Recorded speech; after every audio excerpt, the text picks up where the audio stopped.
এটা সে কোটিটা কোটি এ হয়ে কোটি ঠাকুর জগানো ঠাকুর এটা সে কোটি না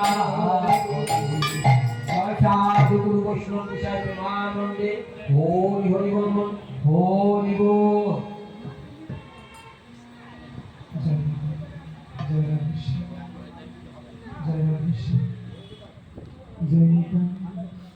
জয় নিতাই জয় রাধে গৌর হরি হরি বল হরি বল।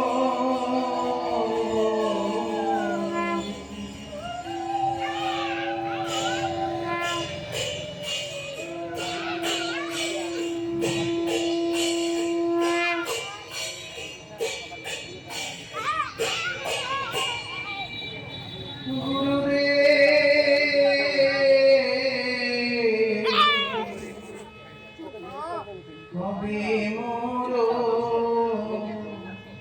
সেদিন হবে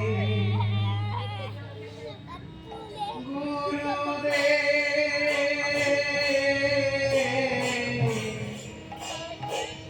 কবে মোর সেদিন হবে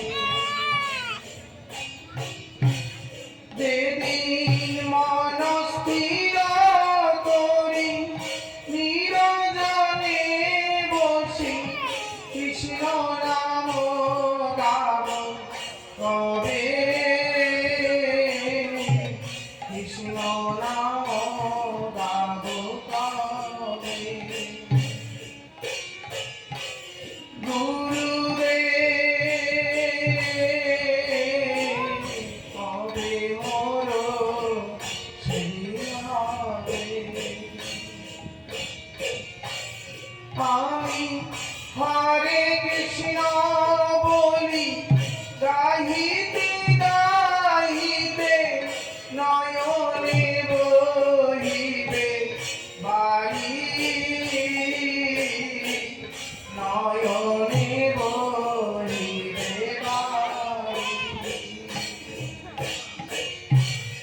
এই সংসার পুকার কানে না পৌঁছিবে দেহের বহু দূরে রবে দেহের বহু দূরে রবে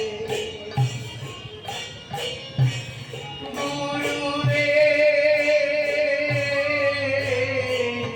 কবে মোর সেদিন হবে যেদিন আবেশে রহিয়া দেহ যাত্রা করি আবেশে রহিয়া দেহ যাত্রা করি গুরুদেব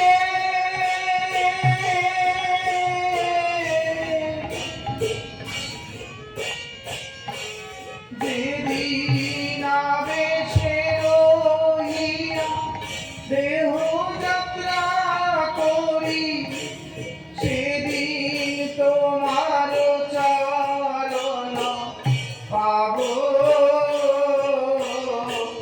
তোমার চরণ পাব সেদিন তোমার চরণ পাব তোমার চরণ পাব।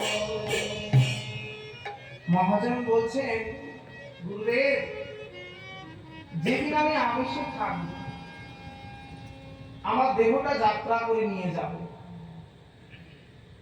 সেদিন তো কেউ যাবে না আমার সাথে গুরুদেব যেদিন আবেশে রহিয়া দেহ যাত্রা করি আমি পার হব কি করে সেদিন গুরুদেব তাই এহ জন্মে কখনো পাই আর না পাই সেদিন যেন তোমার চরণ খানি পাই আমি যেন সেদিন তোমার চরণ তরি ভেলায় আশ্রয় নিয়ে এই সংসার সাগর পার হতে পারে। তাই বলছেন গুরুদেব, সেদিন তোমার চরণ পাবো, তোমার চরণ পাবো, সেদিন চরণ ছাড়া করো না গো আমায়, চরণ ছাড়া করো না গো সেদিন চরণ, করো না গো আমায়, চরণ ছাড়া করো না গো।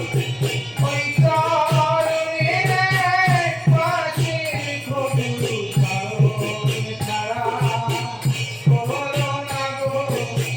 মহাদেব বলছেন, গুরুদেব সেদিন যেন আমি চরণ ছাড়া করে দিও না তো। এই সংসারকে যাদের এত ভালোবাসলাম, সারা জন্ম যাদের জন্য এত করলাম, সেদিন আমাকে তারা ঘরের বাইরে বের করে দেবে, জানো গুরুদেব। সেদিন যেন তুমি আমায় চরণ ছাড়া করে দিও। ও গুরুদেব, জন্মে আমি এমন ভজন সাধন করি নাই যে তোমার চরণখানি পাবো বলে। চরণে জায়গা নাই বা হলো আমার গুরুদেব, চরণের এক পাশে যেন সেদিন আমায় রেখো তোমার। তোমায় ওই চরণের পাশে রেখো আমায়, চরণ ছাড়া করো না গো আমায়, চরণ ছাড়া করো না গো। আমার গুরুদেবে জয় দাও, আমার গুরুদেবে জয় দাও, পতিত পাবন গুরুদেবে আমার গুরুদেবে জয় দাও, জয় গুরুদেব, জয় গুরুদেব, জয় গুরুদেব, জয় গুরুদেব, জয় গুরুদেব, জয় গুরুদেব, জয় গুরুদেব, জয় গুরুদেব।